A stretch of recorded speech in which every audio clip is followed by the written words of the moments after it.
deciding to do stuff that it always has done and not doing today. Bobby said. I'm going to read one paragraph from Henry Nouwen, one of my favorite authors on. Wow, look at everybody! I just looked up. Hi. It's from an unpublished work of Henry Nouwen's called Peace Work, and this is pretty tough stuff. Take a listen. One of the reasons that so many people have developed strong reservations about the peace movements is precisely that they do not see the peace they seek in the peacemakers themselves. Often what they see are fearful and angry people trying to convince others of the urgency of their protest. Yep. Thus the tragedy is that peacemakers often reveal more of the demons they are fighting than of the peace they want to bring. Ow. So that's something to reflect on. And I'm going to read a prayer then from Praying with the Earth from John Philip Newell. Let us pray. Our hearts are comforted in the awareness of you. Soul within our soul, life within all life. Our heart is comforted and at peace in remembering you, giver of this day and gift of every moment. May we be bearers of comfort and peace.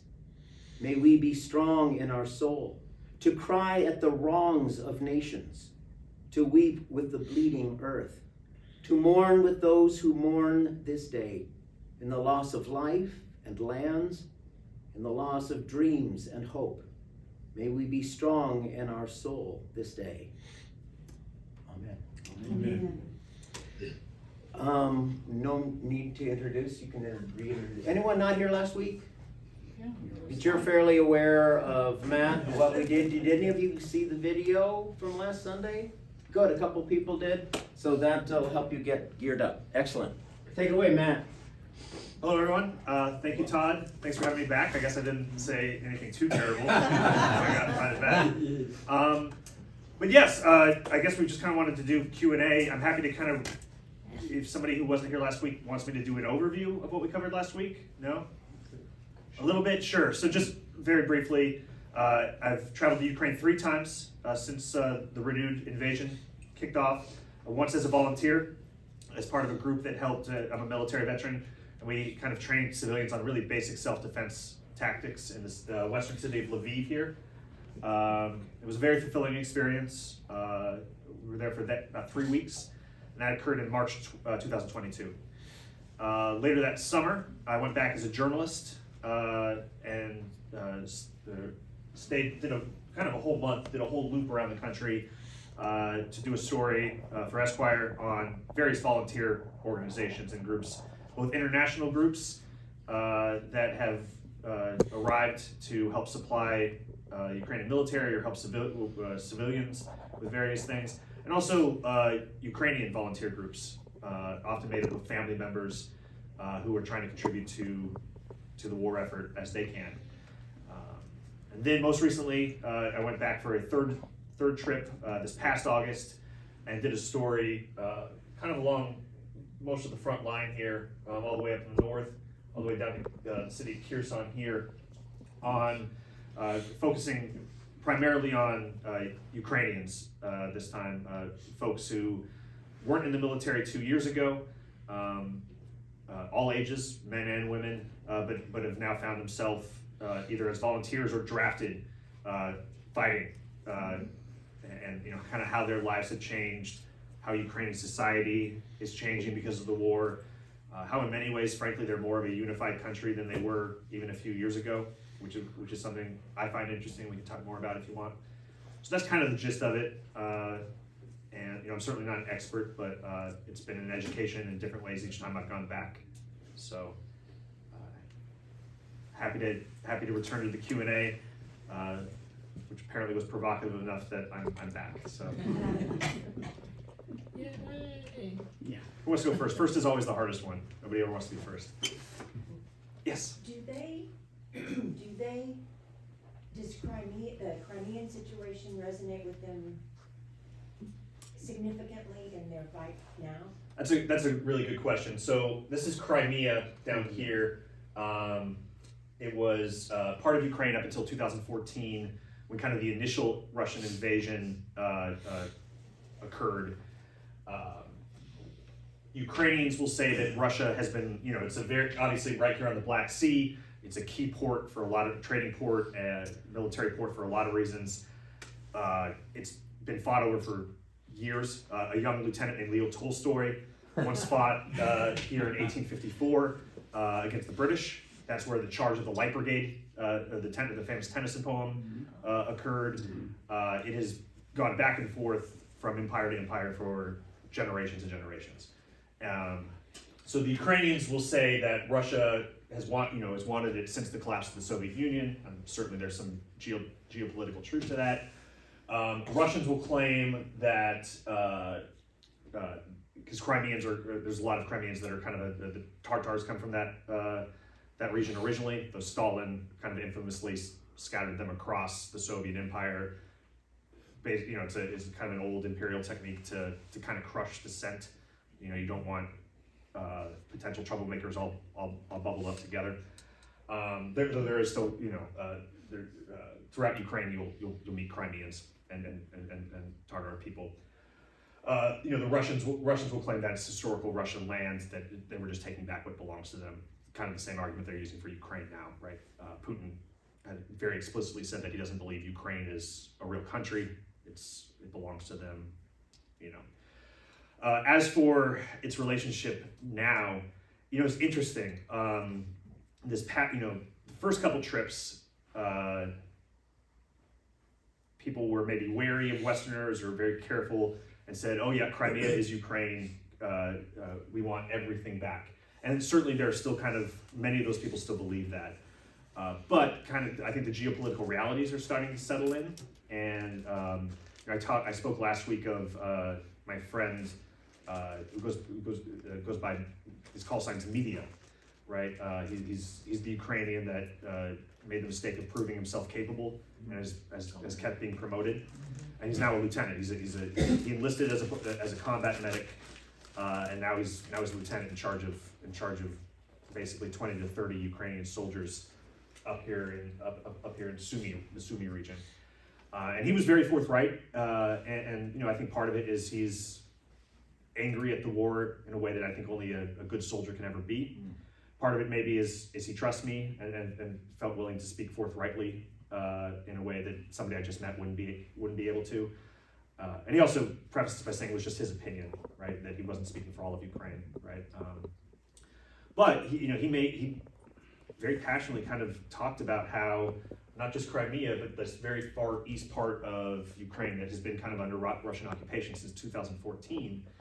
He wonders how Ukrainian they feel anymore, because anybody that wanted to leave has had now 9 years to leave, right? Those people, he understands that the children there, they're dealing with bombs coming from the Ukraine side, right? Maybe they've lost a family member, a father, an older brother to Ukrainian soldiers. He wonders how, even if there was a magic button to press, that the war ends and they get their land back, he wonders how unified they would be. Now, worth noting, he's from the west of Ukraine, so there's a lot of kind of geographical differences to that. Certainly his own political leaders would push back strongly on that, right? Zelensky has been adamant throughout that there will be no compromise. But that's what a politician is supposed to say, right? So I think it's complicated, and they're figuring that out now. And part of that is he's a soldier on the front lines dealing with the realities of this. He wants this to end. He wants to go back to his family, and he'd been in Bakhmut earlier, which is down here, which is kind of really been the center of the war for a long time. And he said very adamantly he had a hard time understanding the civilians in that area who had stayed, right? There's a economic divide, there's a language divide. Those are primarily native Russian speakers in that area. Western Ukraine, you're going to find a lot more kind of native Ukrainians. He understands the people from that area that have left or fled, or the Western Ukraine has built up these really kind of excellent refugee cities, right? Or for displaced people from the east. But on the ground, the soldier, some people just never leave, right? We talked about this last week with the people in here in Oklahoma with tornadoes. He just has a hard time understanding why people would want to stay in the middle of a war zone. And because it's home. It's home. It's home. So that's just one man's opinion. He'd be the first to admit that, but I found it interesting that that kind of complexity is beyond the talking points, beyond the kind of political rigidness that is creeping in. But then you meet there's a great Ukrainian author named Andrei Kurkov who wrote a novel called Gray Bees. It was international bestseller last year, and it kind of deals with Crimea. Crimeans don't consider they're Crimean. They don't really. Some of his characters in this novel, they're not Russian. They're not really Ukrainian. It's kind of its own little thing, and it always has been because it's been traded back and forth so many times. That's where Sevastopol is, if you've heard of that city, and that's also where a lot of the Russian Navy is located, and the Ukrainians are doing a very good job bombing it pretty routinely. So I don't know. I hope there was an answer somewhere in there. Yeah, thank you. Yes. How were the borders of Ukraine made when it became a country, so that you have the Russian speaking and the Ukrainian, so there is that divide? Well, historically, in Old Slavic, it translates to the borderlands, and like any part of this world, certainly not just Ukraine, the borders have ebbed and flowed, right? Lviv, this part of Ukraine right here, at one time was under Polish control, another time was under Austrian-Hungarian control, then the Soviets. It became its own country, though still part of the Soviet Union, by when Khrushchev, I think it was 1954, that's when he gave it Crimea. But it's always kind of been its own region, but kind of like Ireland, though Ireland's a little cleaner because it has it's an island.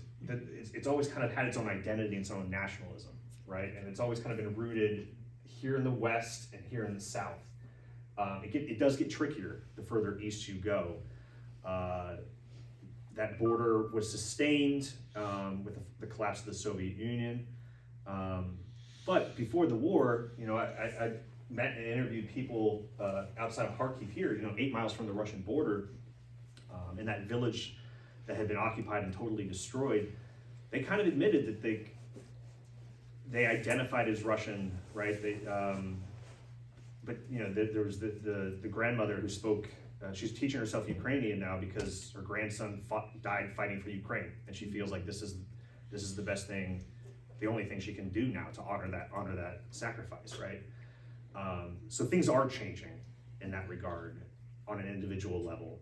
But are there still? They call them the waiting people. I think it's kind of a rough translation, but they have it like other Ukrainians, particularly in the city. These are largely rural areas. These are largely not economically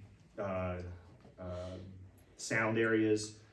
You get a lot of mining towns over here, right? Which is kind of on that basis, maybe in addition to kind of imperial ambitions, part of the reason why Putin is trying to take back that region. So you have all these. Oh, go ahead. You have all these divides that existed before the war started. That the war is changing, and it's not to say that again that there aren't the waiting people that do want to be Russian or identify more that way. Still, from my anecdotal experiences, that number is far less than it was in 2021.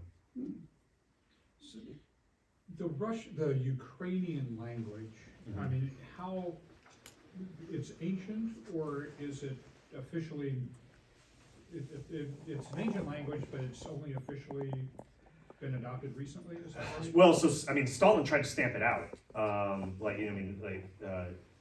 You weren't supposed to. For example, it was considered culturally since during the Soviet Union years, it was considered like a bumpkin language. And it does have similarities to it's a Slavic language, so it does have a lot of similarity. There are some similar words. And again, this is all as I understand, because I don't speak either. So I'm just repeating things that people who can speak English and know these languages are told me. But it was really frowned upon. The kind of Ukrainian nationalism and the Ukrainian language really kind of only survived because of Western Ukraine through these years. Kyiv was a cosmopolitan city, and you were considered country trash if you showed up speaking Ukrainian up until like a decade ago, which is the transformative change has been very quick. It's been very generational. Like, I don't think it's a coincidence that almost all the political leaders and military leaders are men and women in their 40s and 30s, right? Who kind of grew up post-Soviet Union, are at least conversational in English, often because of our pop culture, and want to be part of Europe, right? There is this whole debate of internally whether Ukraine is part of Europe, and there's a generational divide in that regard. Another funny anecdote, when we were down here in Kherson, right here, down in the south, which had been occupied by Russians for many months, and liberated about a year ago now by Ukrainian troops. But it was still it was the place that reminded me of Belfast, if you remember. Like, you just kind of feel the darkness. You could still feel the death, and so many people have not returned. So it's just kind of like an empty city still. But we were talking with our landlord, and she was a young woman, about 35, maybe 40. She had stayed. Her husband's a firefighter, and they had stayed because of that. And but she was talking about how her I don't know, not to get too political, but it reminded me a lot of Fox News. How her grandfather prefers to watch Russian TV and believes this war is it's the Americans, it's the CIA, that they're doing this to us. They're trying to divide us. And I asked, well, is that a generational thing? She goes, oh, not everybody, but it's the world they grew up in, right? They identified as Soviet, which was Russian, and we just feel differently. But what I loved about it is, like, it wasn't personal, right? It was the way you can talk about a beloved family member who you disagree with very strongly. She was wearing a t-shirt with the Ukrainian flag on it, right? That they had to hide because Russian soldiers would come looking for, especially because the husband was a firefighter, they were looking for proof of resistance, right? He'd been in the military years ago, and he had a tattoo that they were petrified they were going to find, because then he'd be taken away. But she talked about her grandfather, this is a man probably in his late 80s, early 90s. His world was completely different, and she spoke. I don't just think, there was part of me as a reporter, you have to always be a little cynical. I was like, you should just tell me what I want to hear as an American reporter. But it seemed very genuine, the way she was just talking about an older loved one, family member, who is just kind of clinging on to the world that made sense to him, right? And listen, don't we all kind of wish the CIA was actually running things? It's far more, as depressing as that is, at least it helps make the world make sense, right? The likelihood that this is all just kind of chaos and we're reacting to it is far more petrifying. Yeah. So many, early in the war, so many people were left Ukraine, went to Poland, came here, went everywhere. What is happening with those people? Have a lot of them come back? Are they still there? And it's a good question. So last week I spoke about, initially we went over to help my friend's wife is Ukrainian, and we went over to help him evacuate his in-laws. And they spent 4 months in suburban Connecticut and said, this isn't for us, and went back to Kyiv. Because it's home, and I respect that grit, even as it made their daughter very upset and gave my friend great relief because he's no longer living with his in-laws. But rough understanding is about half of the people half of the Ukrainian refugees have returned to Ukraine. The other half are spread out largely amongst Poland and Germany and United States and Canada. Now, that doesn't mean they've returned home, like to their home area. A lot of them have kind of are settling in to Western Ukraine, where there's more money, where there's more support.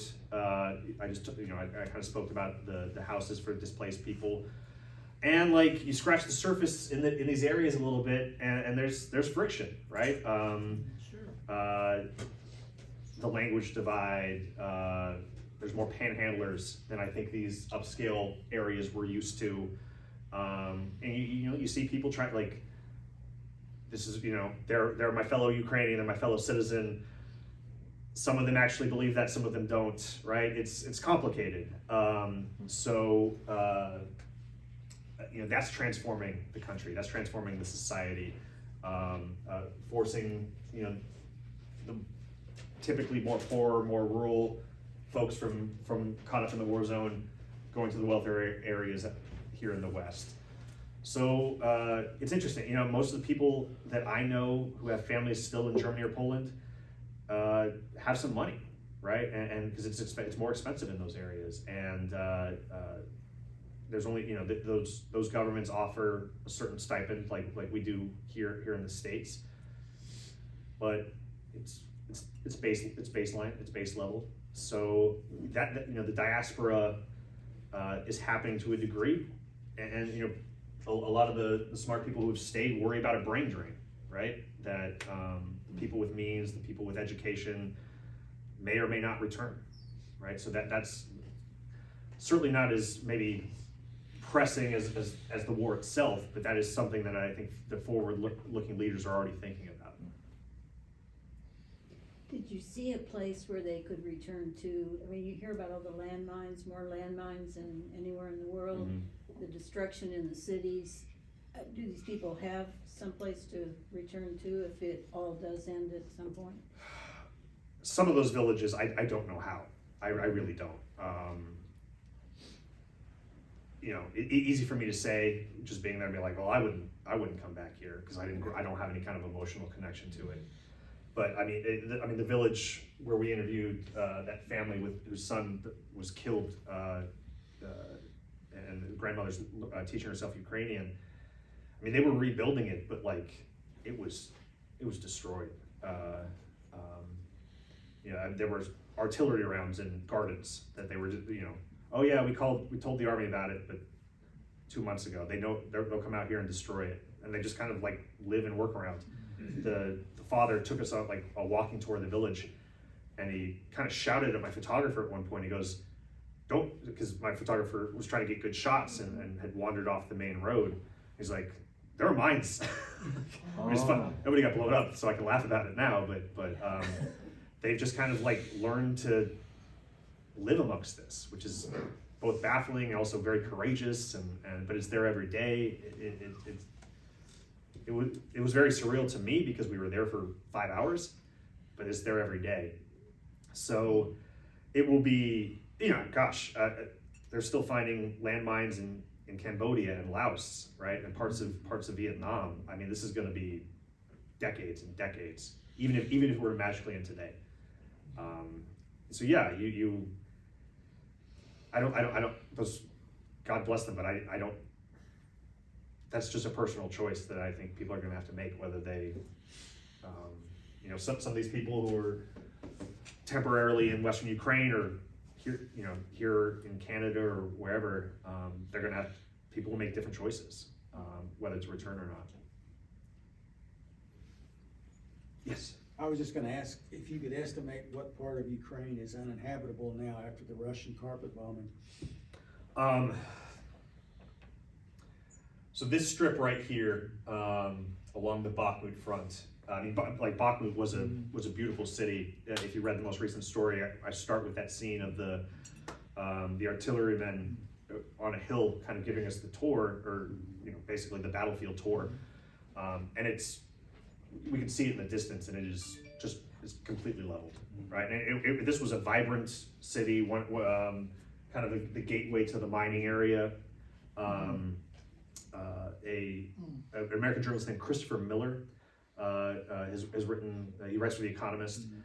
He's written some. He happened to be stationed there with the Peace Corps 10 years ago in Bakhmut, and he's written some really beautiful pieces about a city that's just gone. Kharkiv and Kherson are two other cities that they're still there, but they're kind of complete shadows of themselves.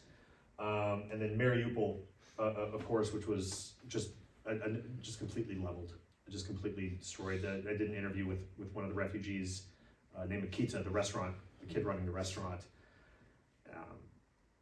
I don't think that place will ever be the same. They'll just have to rebuild over it. Have they put a number as to how many civilian deaths? The Ukrainian government has released it, and I'd have to look it up. I don't know off the top of my head. But the Ukrainian government does it. They're very savvy. They know that the West cares about this stuff and tallies. So, they release estimates, I think, every month. Yeah. But I don't even want to throw out a number right now because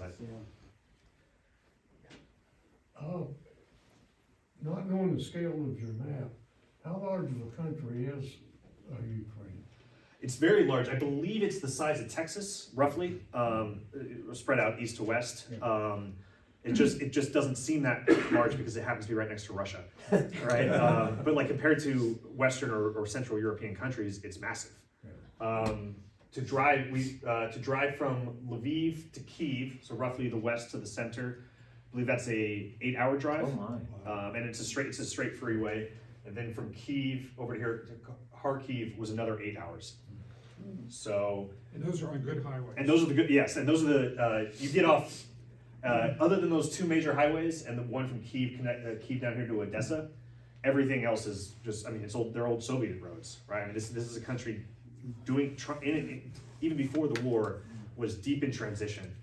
And you get off into, at one point, where were we? We're around here in Dnipro, and we were going to interview Elena, the woman sniper in that most recent story. And we couldn't cross the river where we needed to because the Russians were shelling it.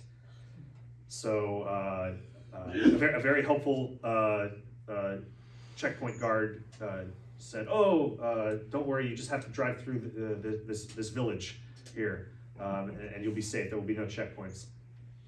Well, he neglected, or just, didn't know, whatever.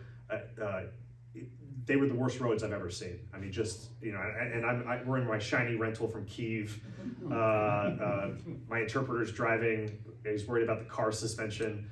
I'm just worried about missing the interview because she was I knew she'd be a great interview, and I was worried that she'd get called away or something.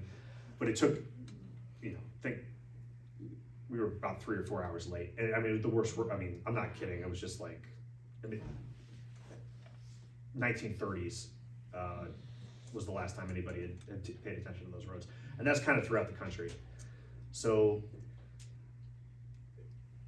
it's maybe just one illustration of it's a place of great haves and have-nots, right? And corruption has been a part of that, and they're trying to. These things take time, right? These things take time, and these things were going to take time even before the war, right? This is just kind of one other terrible factor for a country that has been through a lot, obviously. I'm rambling now, so I think I wanted a point of clarification on the article. When I was reading it, I didn't know if it was, jokingly excessive, or if that man meant it. You were talking about the kind of the burly older guy, and I think you asked what they needed. And in the article you said, he said that he had to wear basically a pot on his head with a chin strap. Yes. Really? He really meant that? He meant that, yes. So this was the short section when we're in Odessa with the drafted soldier who's certain he's going to die. And no, this is a big issue. That the Ukrainian government, for obvious reasons, doesn't want to get out. That a lot of their regular units, their regular infantry units, aren't getting proper supplies. So you get kind of like, like any other bureaucracy, to include the American military, though it's obviously not at this scale. The elite units get the first pick of all the equipment, right? And when you kind of like Vietnam here in the States, if you volunteered, you kind of get your choice of units sometimes. The draftees end up on these terrible assignments, and they get kind of the last choice of equipment. So they have the least amount of training, and this guy, all he wanted was kind of modern combat helmet that, with kind of the multiple chin straps that connect so it stays firm, instead of kind of a World War I style that I remember wearing kind of as a joke in freshman year ROTC, right? And like, what do you tell somebody?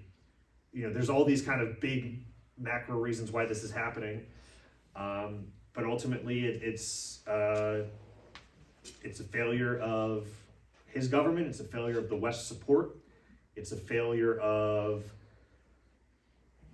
forces so beyond this one guy that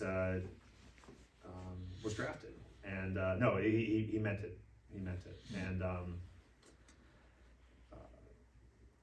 it's going to be a long winter for all of them because support is drying up, right? And our Congress is holding it up, our support.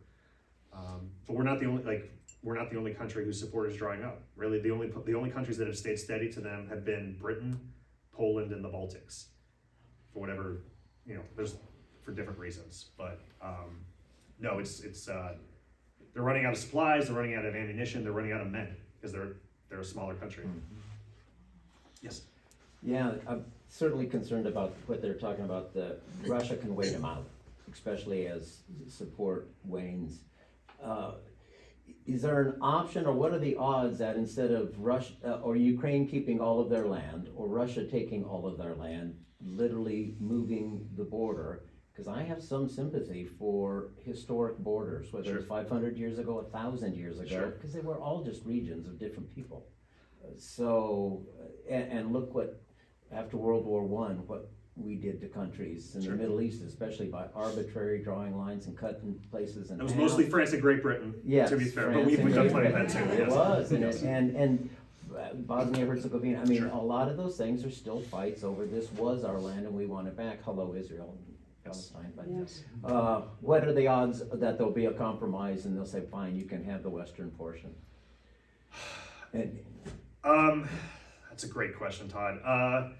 And the map thing is fascinating because you talk to what Ukrainian, Russian Kiev was founded here when Moscow was still a forest. Yeah. Right. So you talk to old school Ukrainian nationalists, they say they stole our history. We were here, in 905 when this was founded, we were a vibrant place. It was a forest for bandits. But then, Putin will cite a map from 500 years later, right? So it's an endless dispute. This is just my opinion. I don't see how, at least a temporary peace, a ceasefire, they'll call it peace, but I think most Ukrainians know it would just be a temporary pause. I think that seems inevitable at this point. It's a question of when. I saw a very cynical interview with a deputy national security advisor, not Jake Sullivan, but I think John Feiner is his name.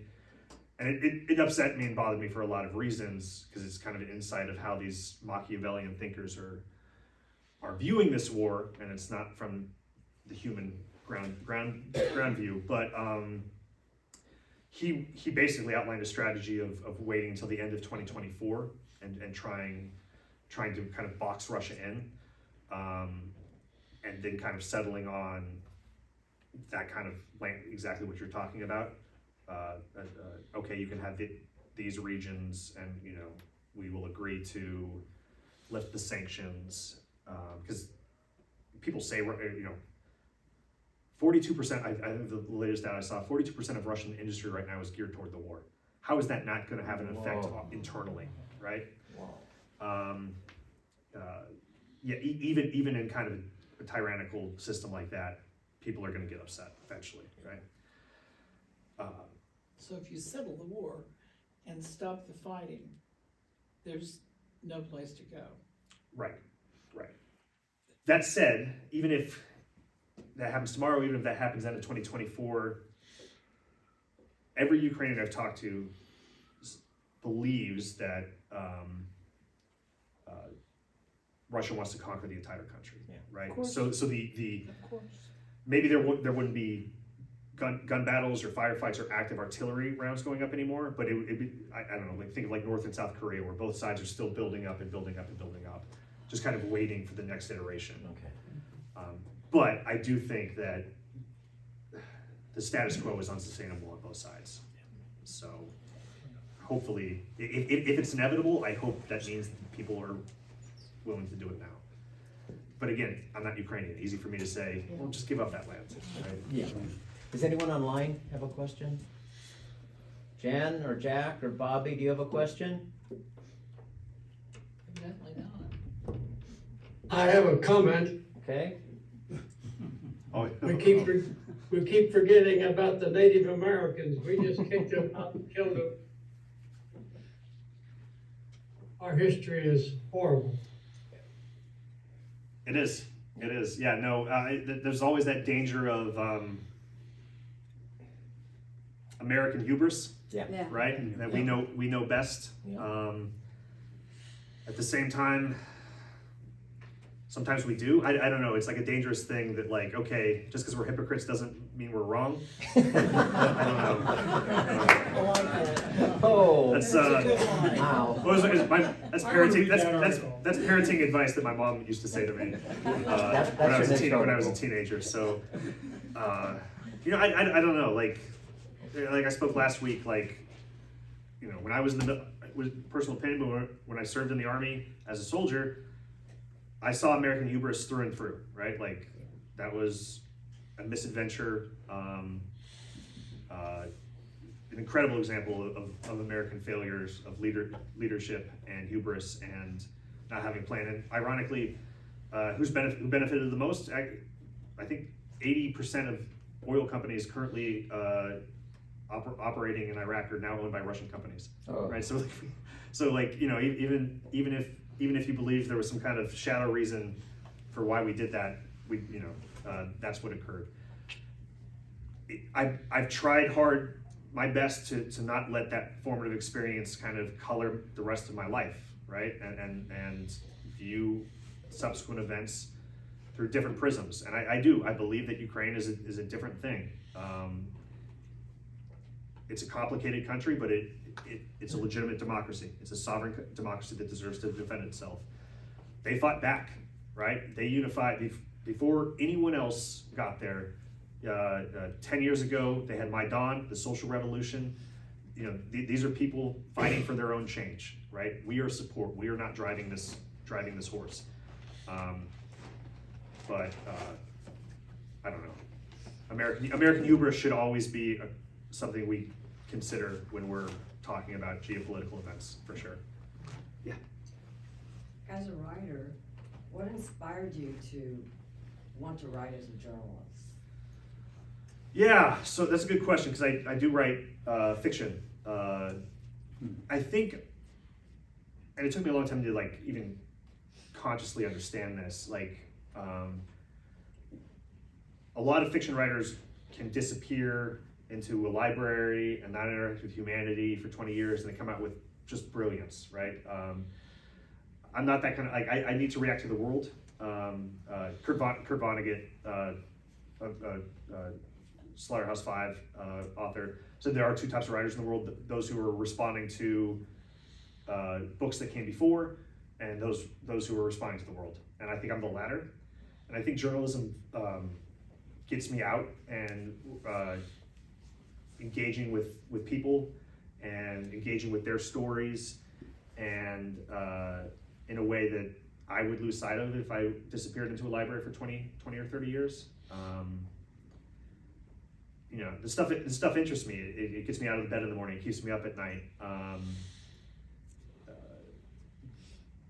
What makes good nonfiction versus what makes good fiction is a whole different conversation.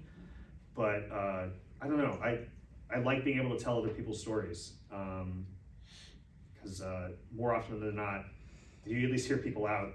They have a reason for believing what they do. Mm-hmm. You don't have to agree with it, but like there's some kind of we all have our formative reasons for why we think we do, how we vote, how we do, why we believe in what we do, and teasing that out of people, I don't know. I find it really engaging. Yes. I heard on one of the newscasts that the Russians are not in favor of this invasion. Like the Russian universities, the young people. Wouldn't you love to be a writer and go over there and interview some of them? Oh, I would. I'd worry about being kidnapped. You'd never be back. Yeah. Bye. I mean, they're holding the Wall Street Journal reporter. Yeah. You know, I have Ukraine all over my passport now. So there's no way I would. No.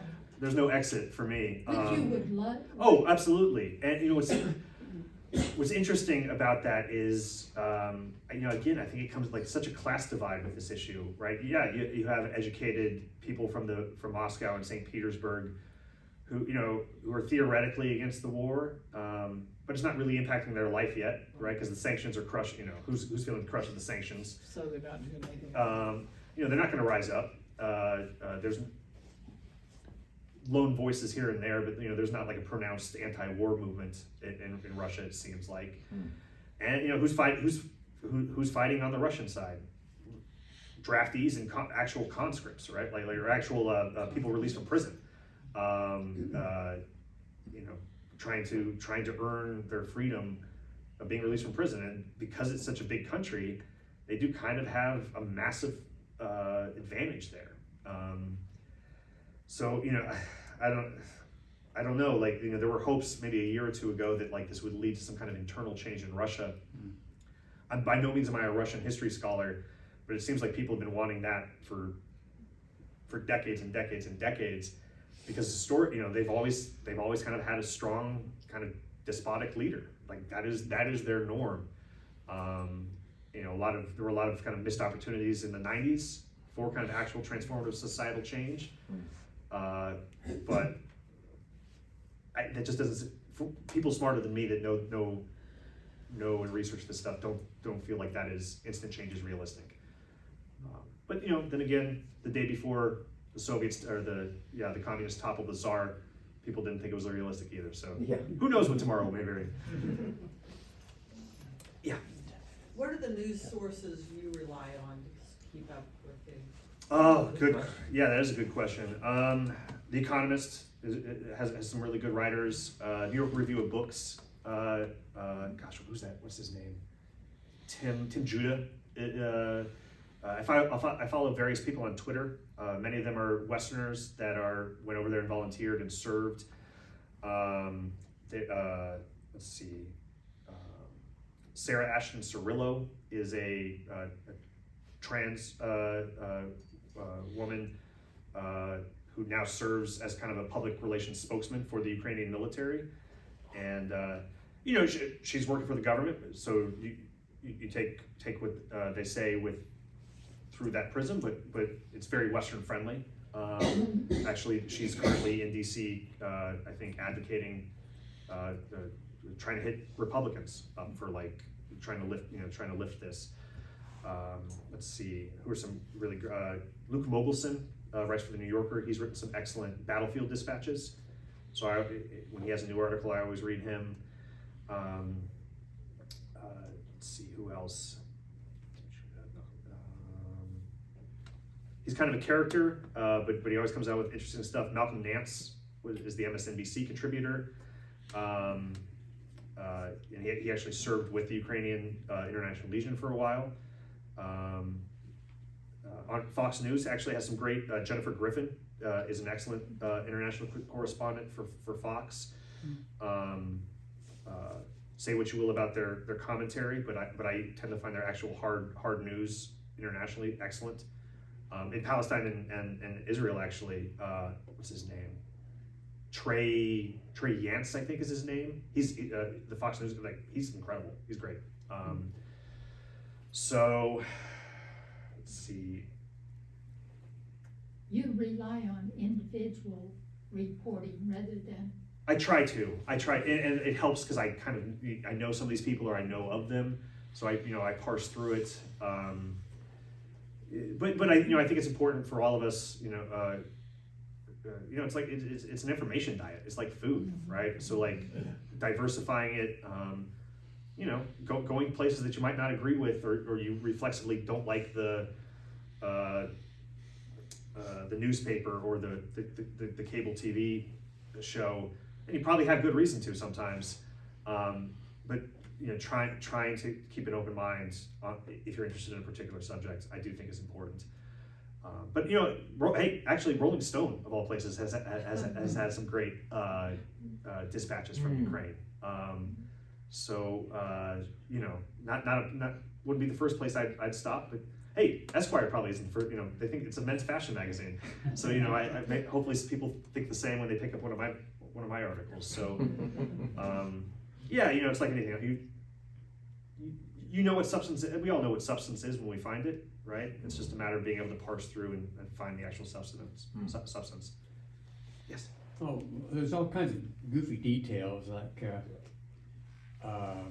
when Stalin moved the Tatars out, he moved Koreans in, and that city of Kiev generations ago granted the charter to Moscow. But something I'm wondering about, and it's part because to what extent minorities in Russia are doing the fighting in Ukraine rather than what people in Russia call real Russians, who are Slavic and Russian speaking. And that it appears, having said that, I realize that the American Army is heavy on people from Puerto Rico and the Virgin Islands. Sure.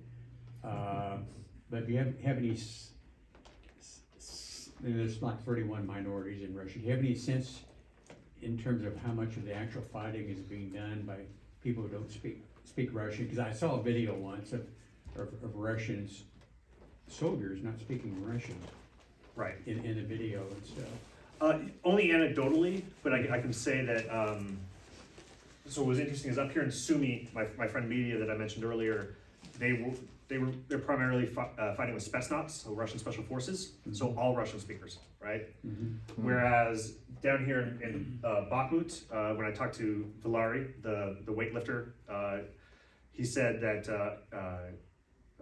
they'd primarily been fighting with a unit, as far as they could tell, from Dagestan, which is like I think closer to like the Caucasus, right? So rural. You have the Chechens, right?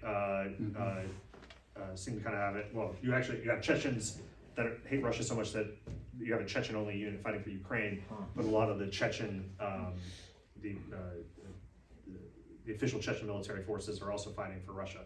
So things get very complicated. Same with Georgia. You have the Georgian Foreign Legion fighting for Ukraine, but then you have a unit of Georgians that have been effectively drafted fighting for Russia. So the internal dynamics of this are tremendous. I don't have like a top-down percentage to give you. I'm not even sure, I'd be shocked if the Kremlin would ever even release that, right? Because then it's kind of admitting, maybe kind of another case where America's wrong, but we're the best version of wrong. At least we released the numbers of how many Puerto Ricans and people from the Midwest and South serve in the military, right? Kremlin would never ever be honest enough to admit that. what keeps those criminals from Russia running away? And People shooting them in the back. Like they've documented. This was back before the Wagner guy got axed. They were literally Ukrainians interviewed various prisoners of war that talk about luck of the draw. Oftentimes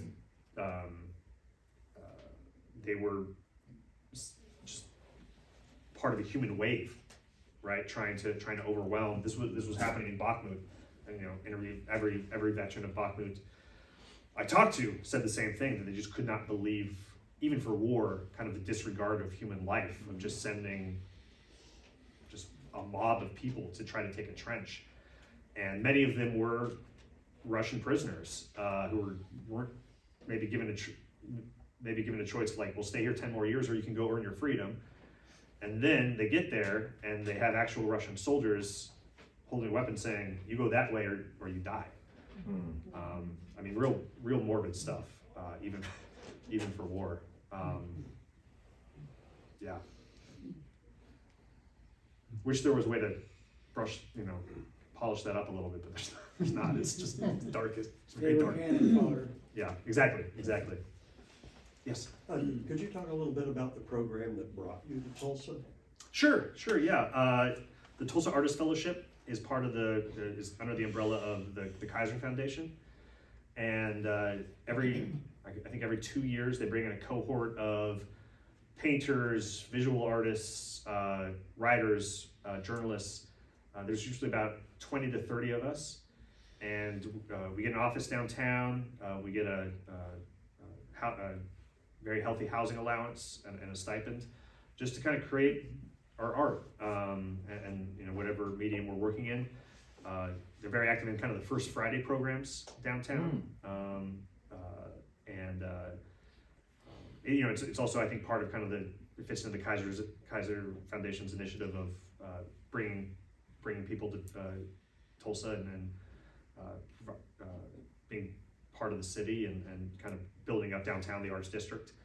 We came here my family and I came here in August 2021, and honestly just kind of applied on a whim. We were looking for something different because we had 2 young kids and our tiny little Brooklyn apartment was getting very small. I'd been here once for a wedding, actually for a soldier I'd served with, and loved it a few years ago. So I had 3 good days in Tulsa. Sure, I'll move my family there. To be determined. So we're still figuring that out. We're very open to staying. We are very open to staying. But yeah, my fellowship just finishes up this month, and my wife's an assistant principal in the area, and we like it a lot, though. We like it a lot, and our eldest goes to Emerson, and we've been really charmed with the school and the area. So I have only good things to say. We're getting close to wrapping up. Just tell us real quickly what your next book that's coming out in February, right? Todd, you were thank you for that. And what's your next article going to be about? Will it be about Tulsans? I don't know. Well, I'll answer that first. Actually, I've been putting it off for a while because of Ukraine, but my next article is going to be about Afghan refugees who have resettled in Tulsa. Because this is one of the largest American cities with that population, and there's a lot of good, and it's a lot of hardship too. You all know this probably from your own firsthand volunteer experience. It's a hard adjustment for many of them. I can't be the only one in here who's had an Uber driver who is ex-Afghan Special Forces. And now he's driving Ubers, right? And he has mixed feelings about that, as he should. And there's a difference. The Vietnamese American author Viet Nguyen, huge deal, but he's written some really sharp things on the difference between being a refugee and an immigrant, right? And how could that not change one's relationship to the country, right? How many Afghans are there in Tulsa? I believe, don't quote me on this, but the number I was given recently was 700 to 900. Wow. Which is substantial. Actually, Patrick Henry, the elementary school, is kind of become. There's a mosque right nearby, so a lot of the Afghan families with children they're kind of like any immigrant, any group. Where immigrant is or that refugees. school? That is, it's on 40. What is it? 41st between Yale and Harvard. Yes. Yeah. So it's little details like that I think fascinate me, right? Like, as for the book, thank you for the, Almost. yeah, the free plug there. I do have a novel coming out about Ukraine end of February. It's called Daybreak. There will be a launch event here in Tulsa, down at the Center for Creativity, TCC's Center for Creativity, downtown, Monday, February 19th, President's Day. And yeah, it's kind of a dark love story set during the renewed Russian invasion. It's kind of loosely informed, maybe by some of the people I've met over there. 2 American vets go back, one to join the fight, one to find a woman that he once cared deeply for, and everything has gone wrong in his life since they parted ways, or that's how he remembers it. And I had a lot of fun writing it. I think it's pretty good. So how does it end? No, I can't give that away. Buy the book. Yeah, but Spoiler alert. thank you so much for your time and attention. I really appreciate it. I hope some of this Oh, was this has been helpful. phenomenal. Yeah.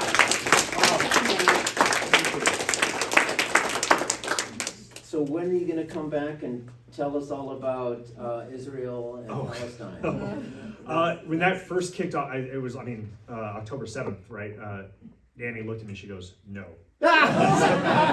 So there are some really smart, well-informed people already there doing great work, and I'm happy to give you their names, but it won't be me. My wife made that very clear. Good. Any Presbyterians from Tulsa over there? I'm sure there are. Presbyterians are everywhere. Let's close with prayer. Thank you so much, gracious God, for this truly remarkable and unique opportunity to learn more and get more in depth on some very complex issues in this world. Thank you so much for Matt and his work and his talent and his courage, and for his willingness to field all of these really very good questions. So be with us as we think about the issue of peacemaking. In fact, today we're lighting the candle of peace, so help us to be part of the healing. I ask this in your name. Amen. Amen. Thanks, everyone. Let me ask you.